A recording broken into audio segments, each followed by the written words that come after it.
কাল পুড়বে কপাল, একটু দাঁড়াও কেন করো গোলমাল, বোঝো না কেন যে যায় সময় চলে।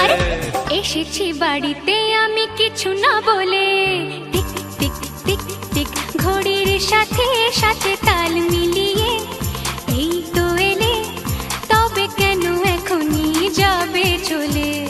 বলো কি বলার আছে, এসেছি তোমার কাছে।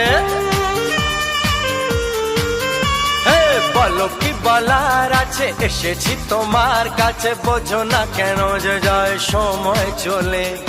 এসেছি বাড়িতে আমি কিছু না বলে। দাঁড়াও, এসেছি বাড়িতে আমি কিছু না বলে। এসেছি বাড়িতে আমি কিছু না বলে। এসেছি বাড়িতে আমি কিছু না বলে।